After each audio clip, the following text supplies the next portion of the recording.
피부가 나는 부위에만 계속 나요. 그 부분이 색소 침착이 좋아지려고 그러면 또 올라오고 멜라닌 농도 자체도 굉장히 낮춰져요. 이것도 또한 너무 과하게 사용하면 색소 침착이 오히려 오고 자극이 올 수 있기 때문에 조심히 사용하셔야 된다. 이 색소 침착을 없애거나 생기지 않게 하려면 그 방법들이 당연히 있죠. 홈케어로도.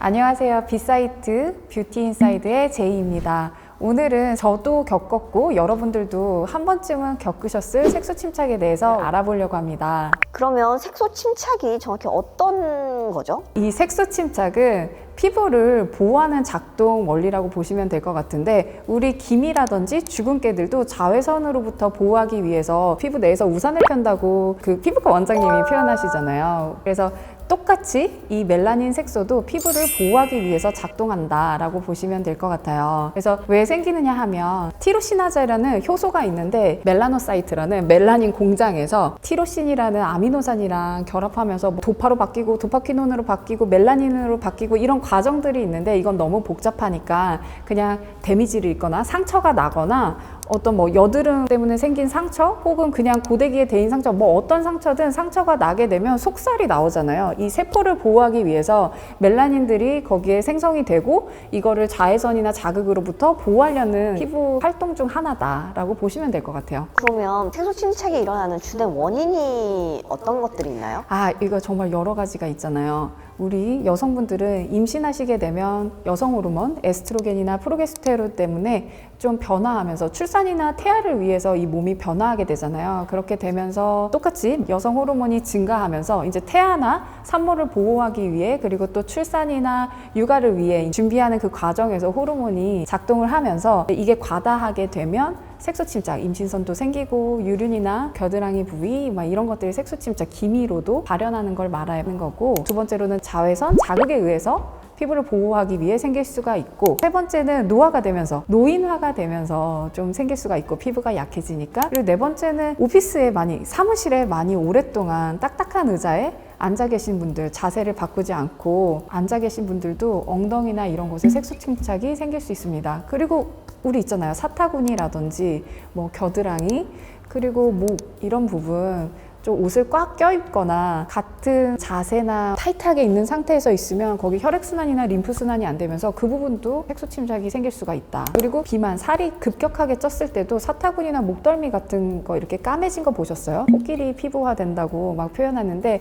이것들도 똑같이 피부가 자극이 되면서 안쪽 부분이 약하잖아요. 습하고 약하다 보니까 거기가 자극이 되면서 2차 세균 감염, 박테리아라든지 세균에 의해서 감염이 되고, 그 부분이 조금 더 계속 염증이 생기고 계속 악순환을 반복하다 보면 거기가 또 색소 침착이 생깁니다. 그래서 사타구니, 겨드랑이, 목 급격하게 살쪘을 때 이 부분이 좀 까매지는 걸 볼 수도 있어요. 그래서 이것도 역시 피부 장벽 관리 같은 거를 잘 해주셔서 예방을 할 수도 있으니까 끝까지 시청해 보시고 한번 그 팁들을 얻어가셨으면 좋겠어요. 그러면 이미 어두워진 피부를 다시 환하게 돌릴 수가 있는 건가요? 그쵸. 색소 침착에 도움되는 성분들도 많고, 어쨌든 멜라닌 색소 활성을 떨어뜨려야 되는 거잖아요. 이 색소 침착을 없애거나 생기지 않게 하려면 그 방법들이 당연히 있죠. 홈케어로도. 그러면 멜라닌 색소라는 게 어떤 작용을 하는 거예요, 몸에서?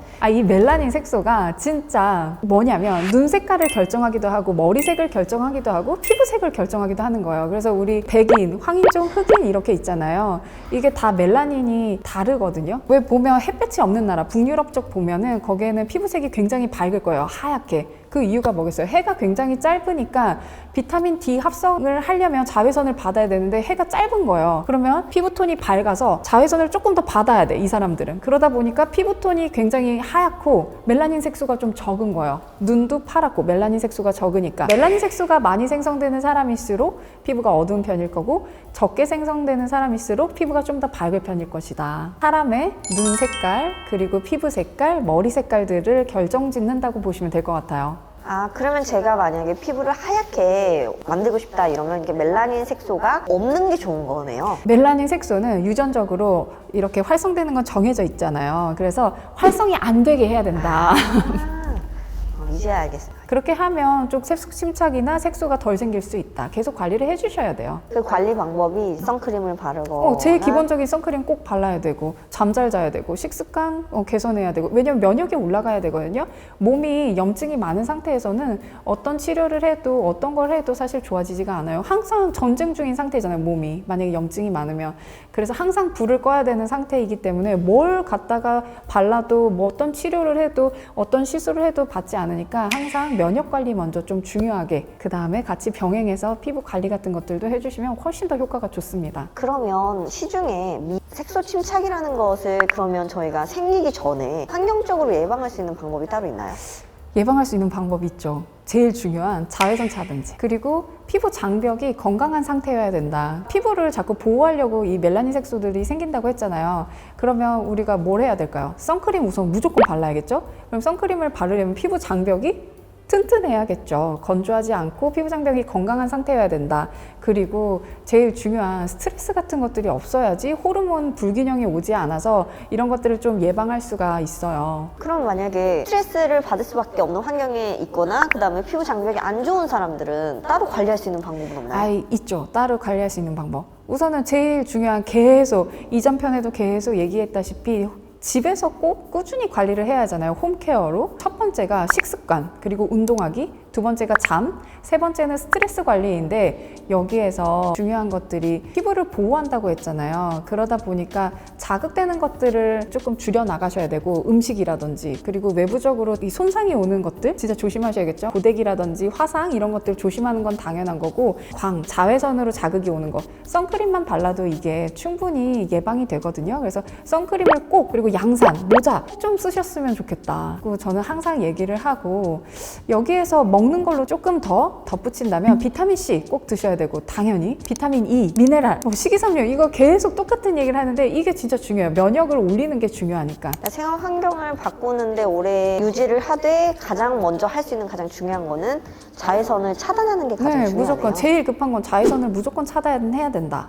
그리고 아까도 얘기했다시피 같은 자세로 딱딱한 곳에 계속 앉아 있다 보면 색소 침착이 엉덩이 쪽에도 생길 수 있다 했잖아요. 그러면 어떻게 해야 될까요? 중간중간 일어나서 스트레칭도 좀 해주시고 조금씩 움직이고, 너무 딱딱한 곳에 오래 같은 자세로 있지 않는다.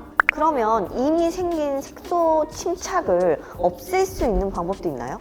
당연히 세포가 계속 턴오버 주기라는 게 있다고 했잖아요. 세포는 계속 생성이 되고 탈락하고를 반복하는데 어느 일정 시간이 지나면 얘가 사실 탈락되면서 없어지긴 해요. 근데 상처나 이런 것들이 얼마나 깊냐에 따라서 그 시간이 오래 걸리고, 사람 유전마다 멜라닌 색소가 어떻게 작용을 하는지에 따라 또 시간이 오래 걸리고 뭐 빨리 좀 치유되는 사람이 있고 이런데, 거기에 좀 덧붙여서 치료할 수 있는 방법들이 좀 있죠. 미백 제품들이 많이 나와 있잖아요. 어떤 성분들이 피부 색소 침착에 도움이 되나요?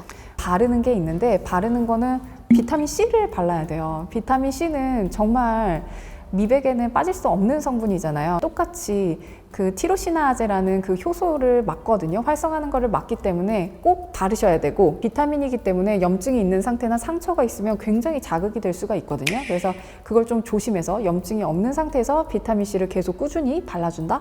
그런데 비타민C 원액을 화장품으로 사용했을 때 초반 사용 시에 이렇게 따가움이 느껴지던데 그건 괜찮은 건가요? 비타민 C는 원래 좀 자극감이 올 수가 있어요. 근데 피부 장벽이 조금 더 튼튼하고 뭔가 적응이 되신 분들은 따갑다는 그 느낌이 덜 하실 거예요. 그래서 처음에는 소량으로 도포를 하셔서 적응을 시키고, 바르신 즉시 피부 재생크림이라든지 수분크림 같은 것들을 도포를 해주셔야 돼요. 빨리 피부 자극감이 덜하도록. 그런데도 너무 따갑다 하면 조금 물로 닦아내신 후에 아주 소량부터 시작해 보시는 거를 조금 권해드리고요. 그러면 바르는 성분 중에는 비타민C 말고 다른 것도 있나요? 두 번째로는 나이아시나마이드, 비타민 B3가 있는데, 얘는 만들어진 멜라닌 색소를 표피로 가는 것을 계속 막아주는 역할을 해요. 이 나이아시나마이드는 미백에는 정말 빠질 수 없는 가성비 좋은 원료이기 때문에 나이아시나마이드 꼭 같이 발라주시는 게 좋고, 세 번째로는 하이드로퀴논이라는 성분 많이 들어보셨잖아요. 얘도 똑같이 티로시나아제라는 효소를 활성하는 걸 강력하게 막아주는 역할을 하기도 하고, 멜라닌 농도 자체도 굉장히 낮춰줘요. 근데 이제 부작용은 얘는 조심히 바르셔야 돼요. 만약에 진짜 잘 모르겠다 하시면 의사와 상의를 해보시고 도포를 해주셔야 되는 게 너무 장기적으로나 양을 잘못해서 바를 경우에는 백반증이 올 수도 있어요. 우리 백반증 아시죠? 멜라닌 세포가 탈락해버려서 멜라닌 색소가 없어서 그 부분만 하얗게 되는 거 아실 거예요. 그래서 이 하이드로퀴논은 정말 조심히 사용을 하셔야 된다. 그리고 꼭 모르시겠다면 전문가와 상의를 해보고 사용을 좀 하시는 걸 추천드려요. 그럼 위백크림 중에는 오전에 그러니까 자외선에 취약한 성분들이 많던데 절대 안 돼요. 저녁에 바르시는 걸 진짜 권해드리고 절대 자외선이 있을 때 하이드로퀴논은 바르시면 안 돼요. 그 이유가 있나요?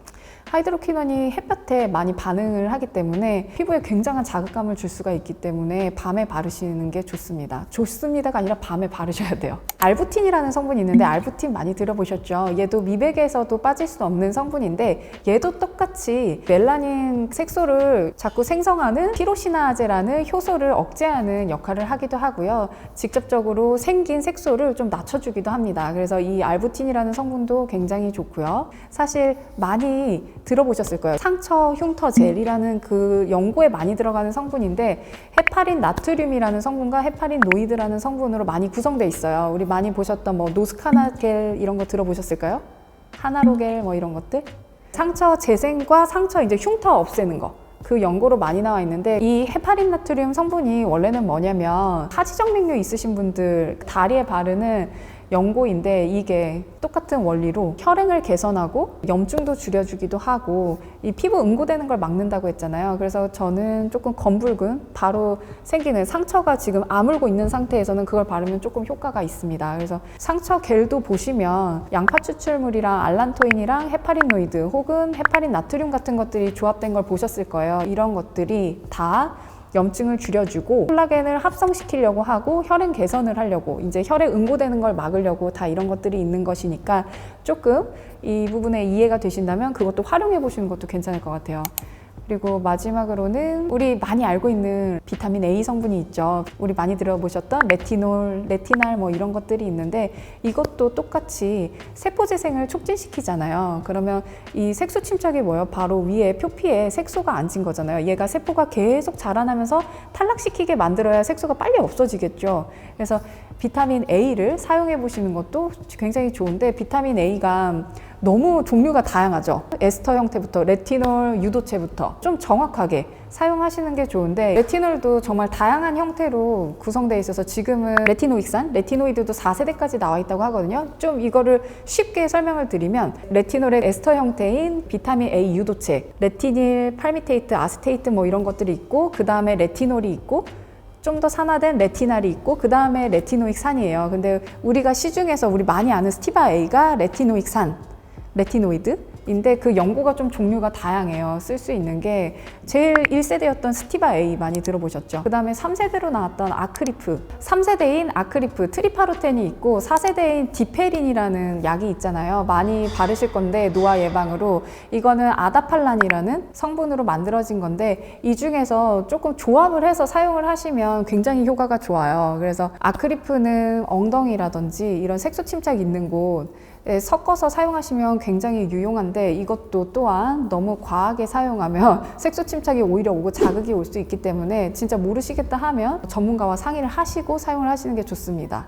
그리고 마지막으로는 우리 아하, 바하, 파하 들어보셨죠? 각질 제거하는 성분으로 많이 알려져 있는데 각질을 탈락하게 도와주는 성분 중에 하나다. 각질 제거할 수 있는. 근데 이것 또한 자극이 굉장히 될 수 있기 때문에 조심히 사용하셔야 된다. 만약에 너무 예민한 피부다 하면 각질 제거는 사용하지 마시고 비타민 A도 좀 조심히 사용하시기를 권해드릴게요. 먹는 거는 영양제 아까 말씀드렸잖아요. 비타민 C 꼭 드셔야 된다. 비타민 C는 아까 그 멜라닌 색소를 만드는 그 효소 티로시나제라는 그 효소를 활성화하는 거를 계속 막아줘요. 얘는 콜라겐 합성도 도우니까 비타민 C는 무조건 드셔야 돼요. 가성비가 굉장히 좋은 그 영양제거든요. 조금 더 욕심내 본다면 트라넥산삼이라고 보셨을까요? 트란시노, 일본 약인데 트란시노라는 트라넥산삼이라는 약이 있어요. 이게 기미 치료제인데 트라넥산삼이 염증도 좀 줄여주고 혈관 벽을 좀 개선해준다고 해요. 그래서 영양소들도 더 잘 전달할 수 있게 해주고 혈행 속도나 이런 것들을 좀 조절을 해준다고 하는데 욕심내서 먹어본다면 얘를 좀 먹어볼 수 있겠지만 부작용으로는 장기간 먹었을 때 혈전이 올 수 있으니까 진짜 조심히 드셔야 돼요. 만약에 내가 지병이 있거나 몸 상태가 좀 좋지 않고 어떻게 먹어야 되는지 모르겠다 하시는 분들은 근처 담당 병원에 가셔서 의논 후에 결정해서 드시면 될 것 같아요. 무조건 장기적으로 먹지 말라고 설명서에도 써 있습니다. 먹는 게 더 좋아요? 바르는 게 더 둘 좋아요? 다 하시는 게 좋아요. 대리님은 아까 색소 침착에 예민한 피부라고 하셨는데 그러면 없애는 개인적인 팁 같은 거 있나요? 저는 색소 침착으로 너무나 고생을 했다고 했잖아요. 사진이랑 첨부를 할 텐데 저는 피부가 나는 부위에만 계속 나요. 여드름이든 염증이. 그 부분이 색소 침착이 좋아지려고 그러면 또 올라오고 또 올라오고. 지금도 사실 계속 관리를 해주고 있는데 우선 첫 번째로 아까 얘기 드렸던 피부 장벽이 좋기 위해서 재생크림 같은 것들을 굉장히 열심히 바르고 화장품을 너무 작대지 않게 필요한 성분만 좀 전달을 하고 싶어서 그 화장품 다이어트를 해서 바르는 편인데 재생크림, 비타민C, 그리고 나이아시나마이드, 비타민 B3, 레티놀, 비타민 A 성분은 저는 번갈아 가면서 계속 발라주는 편이었어요. 그리고 조금 너무 검붉은 지금 막 생기는 그런 상처가 있다면 헤파린노이드 연고 하나로게를 사용해서 저는 계속 관리를 해줬었던 것 같아요. 더불어 비타민 C하고 비타민 E, 오메가 이런 것들을 좀 열심히 먹어줬고요. 그렇게 하면 훨씬 더 효과가 좋으실 거니까 한번 꼭 색소 침착을 정복해 보시길 바라겠습니다. 그렇게 하면 깨끗하고 환한 얼굴 가능한 건가요? 아니, 색소 침착이 있으면 확실히 지저분해 보이잖아요. 이 색소 침착만 없어도 굉장히 밝아 보이고 사람이 깨끗해 보이고 화장도 훨씬 더 쉽게 됩니다. 그래서 여러분들도 색소 침착을 조금 더 빨리 개선하고 싶다 하시는 분들은 이런 홈케어 관리를 한번 해보시고 더욱 욕심난다 하시면 병원에서 레이저 시술이나 이런 것들로 조금 더 속도를 내셔도 좋을 것 같아요.